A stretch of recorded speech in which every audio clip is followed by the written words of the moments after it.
Packers are good. We know the Patriots are good. We know the 49ers are good. But Perloff, you are not a believer that the 5-2 Indianapolis Colts, second best record tied in the AFC, are any good, despite the fact that right before the start of the season, they lose their starting quarterback, their franchise quarterback. They plug Jacoby Brissett back in.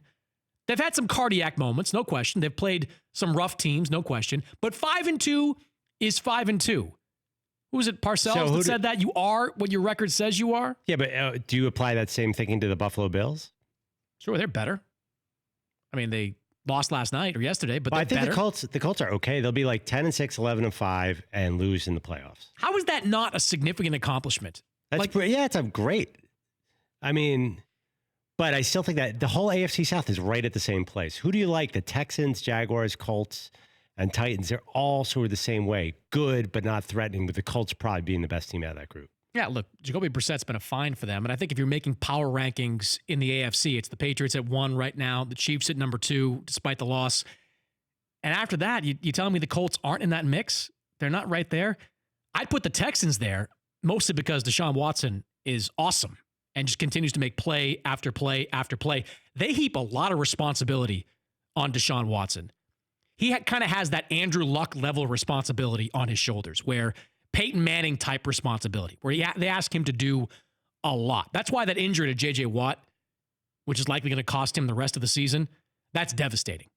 Because with J.J. Watt and Deshaun Watson, you give the Texans a puncher's chance to come out of that conference. Without him, I don't know how that's going to work. Yeah, Perloff. So do you guys consider the Colts a legit Super Bowl contender? No, but again, people didn't see this before the show, but you're really down on them, and you're not giving them any kind of credit for what they've accomplished this season.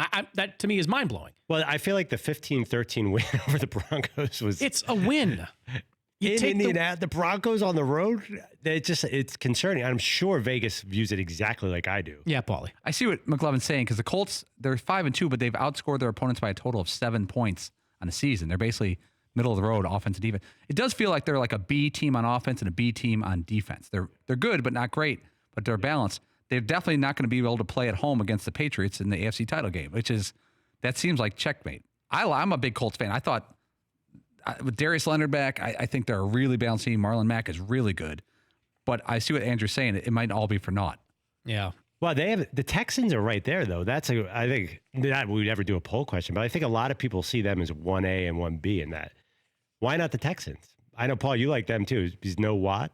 No, because he had a good season and everything. They've got other players. They've got better. But I think T.Y. Hilton's fantastic. And Jacoby Brissett, now that he has the reins of this team, he used to be a backup quarterback, a high-end backup Jacoby. Now it's completely his team. He got the contract 2 minutes after Luck left.